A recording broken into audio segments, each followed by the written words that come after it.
Bismillahirrahmanirrahim. Assalamualaikum warahmatullahi wabarakatuh. Waalaikumsalam warahmatullahi wabarakatuh. Alhamdulillahirrahmanirrahim. Wa bihi nasta'in ala umuri dunya wassalatu wassalamu ala asyrofil anbiya'i wal mursalin wa ala alihi washabihi ajmain amma ba'du. Yang kami hormati Bapak Muhammad Nasruddin MPDI selaku dosen pengampu aplikasi entrepreneurship dalam pendidikan serta teman-teman yang kami banggakan.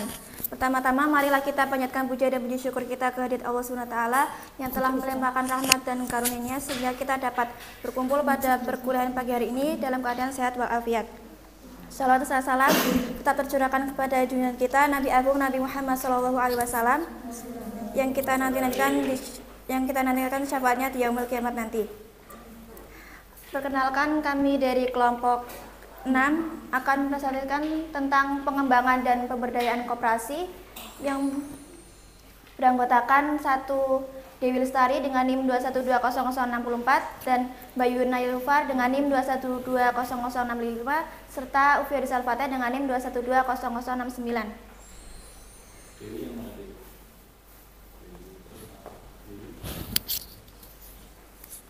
Langsung saja ke materi. Yang pertama ada definisi koperasi.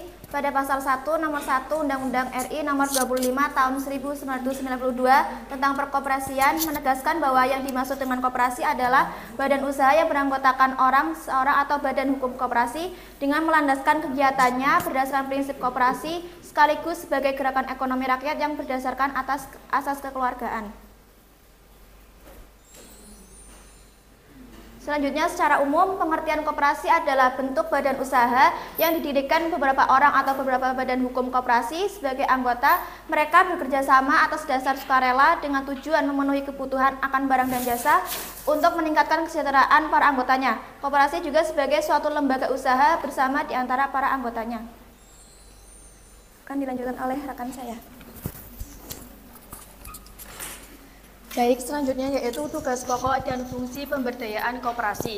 Tugas bidang pemberdayaan koperasi mempunyai tugas pokok melaksanakan penyiapan perumusan kebijakan teknis pembinaan, koordinasi, fasilitasi, pelaksanaan dan evaluasi pemberdayaan koperasi yang meliputi fasilitasi usaha koperasi, peningkatan kualitas SDM koperasi, serta pengembangan, penguatan, dan perlindungan koperasi. Fungsi pemberdayaan koperasi antara lain yaitu 1. Penyiapan bahan perumusan kebijakan teknis pembinaan dan pemberdayaan koperasi yang meliputi fasilitasi usaha koperasi, peningkatan kualitas SDM koperasi, serta pengembangan, penguatan, dan perlindungan koperasi. Yang kedua yaitu pelaksanaan pembinaan dan pemberdayaan koperasi melalui fasilitasi usaha koperasi tingkat provinsi yang meliputi fasilitasi pembiayaan, pemasaran, dan jaringan usaha, kemitraan serta pendamping usaha terpadu, serta sebagai pelaksanaan pembinaan dan fasilitasi usaha sektoril koperasi tingkat provinsi meliputi produksi, pengolahan, pemasaran, dan jaringan usaha, serta jasa non-keuangan dan lain sebagainya. Selanjutnya ada definisi koperasi sekolah. Koperasi sekolah merupakan koperasi yang didirikan di lingkungan sekolah yang anggota-anggotanya terdiri dari guru dan para siswa, di mana dibimbing oleh pembimbing yang terdiri dari guru-guru sekolah yang bersangkutan. Pengelolaan koperasi sekolah merupakan kegiatan penataan koperasi sekolah antara lain yaitu proses merencana, mengatur, menilai segala sumber daya yang tersedia dalam suatu organisasi dengan memanfaatkan fasilitas yang ada untuk mencapai tujuan yang telah ditetapkan. Selanjutnya ada nilai-nilai koperasi. Nilai-nilai koperasi ada dua yaitu nilai-nilai organisasi dan nilai-nilai etis. Yang pertama ada nilai-nilai organisasi. Di sini ada 6 yaitu yang pertama menolong diri sendiri, yang kedua tanggung jawab sendiri, yang ketiga demokratis, yang keempat persamaan, yang kelima keadilan, dan yang keenam kesetiakawanan. Kemudian ada nilai-nilai etis yang terdiri dari kejujuran, tanggung jawab sosial, dan kepedulian terhadap orang lain. Selanjutnya ada prinsip-prinsip koperasi. Prinsip-prinsip koperasi ada 4. Yang pertama yaitu keanggotaan bersifat sukarela dan terbuka. Yang kedua, pengelolaan dilakukan secara demokratis. Yang ketiga, partisipasi anggota dalam kegiatan ekonomi. Dan yang keempat yaitu otonomi dan kemandirian. Selanjutnya akan dibacakan oleh teman saya.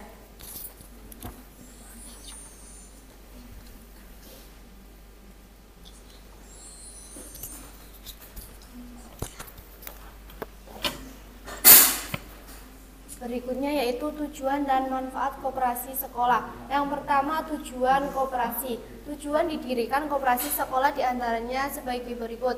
Ada 4 poin. Yang pertama yaitu agar siswa memiliki kesadaran tentang fungsi dan peranan koperasi sebagai sokok guru dan wadah utama perekonomian rakyat. Yang kedua, agar para siswa memiliki rasa tanggung jawab, disiplin, setia kawan, dan jiwa tinggi agar dapat meningkatkan upaya pembinaan kelembagaan koperasi sekolah secara sistematis, terarah, dan terus-menerus. Selanjutnya yang ketiga yaitu agar siswa memiliki bekal pengetahuan, keterampilan, dan pengalaman praktis dalam hal pengelolaan koperasi sekolah melalui latihan maupun praktek kerja nyata. Tujuan yang terakhir yaitu menanamkan dan memupuk rasa tanggung jawab siswa dalam hidup bergotong royong di masyarakat.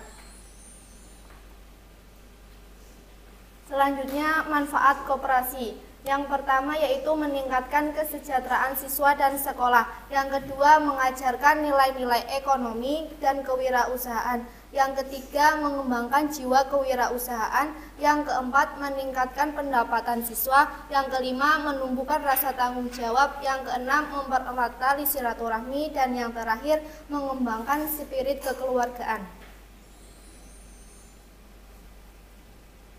Selanjutnya ada peran dan fungsi koperasi sekolah. Koperasi sekolah mempunyai peranan yang sangat penting, yaitu yang pertama, membantu pemerintah dalam pembangunan bidang perkoperasian melalui pendidikan di sekolah. Yang kedua, melatih siswa supaya memiliki kesadaran berkoperasi. Yang ketiga, melatih siswa untuk disiplin, jujur, suka bekerja keras, setia kawan, bekerja sama, saling membantu, dan mempunyai jiwa demokratis.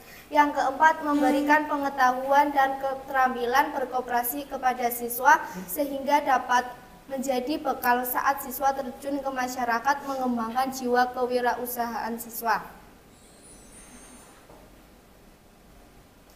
Selanjutnya ada fungsi koperasi di sekolah. Sebagaimana dijelaskan oleh Mulyawati, yang pertama ada mendidik, menanamkan, memelihara suatu kesadaran hidup bergotong royong dan setia kawan di antara siswa. Yang kedua, memelihara dan mengembangkan sebaik-baiknya usaha mempertinggi mutu dan keterampilan. Yang ketiga, memelihara hubungan baik dan kekeluargaan di kalangan para siswa. Yang keempat, memupuk rasa cinta kepada sekolah. Dan yang terakhir, menambahkan dan memupuk rasa tanggung jawab siswa atau dalam hidup bergotong royong di kalangan para siswa.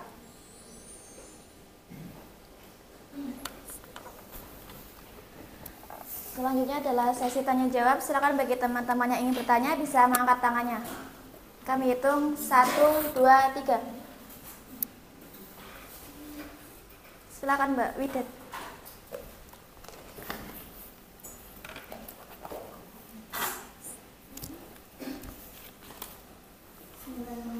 Assalamualaikum warahmatullahi wabarakatuh. Waalaikumsalam. Saya dari Muhammad Rufai, 212002. Izin bertanya, bagaimana cara memberdayakan koperasi agar tetap sebagai sokok guru perekonomian di Indonesia? Terima kasih. Bisa dikirim ke grup Mbak. Selanjutnya penanya kedua 1, 2, 3. Mbak Mardia. Baik, saya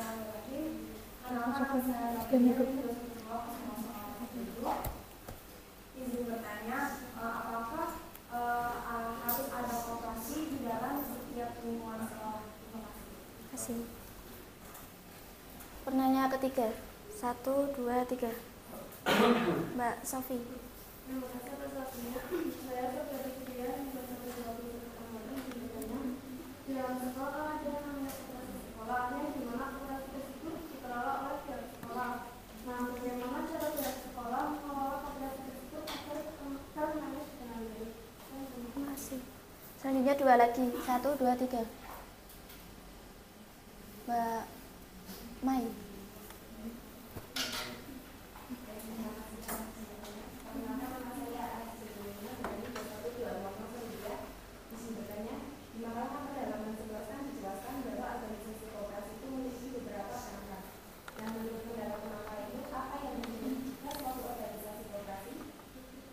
Memiliki peran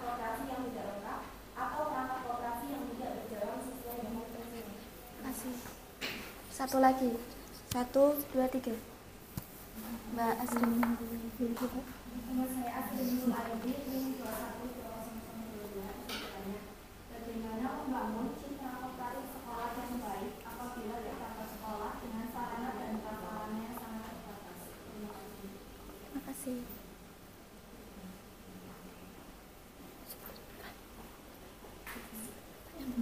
Silakan bagi yang bertanya bisa dikirim ke grup ya. Beri waktu kelompok kami untuk menjawab pertanyaan dari teman-teman.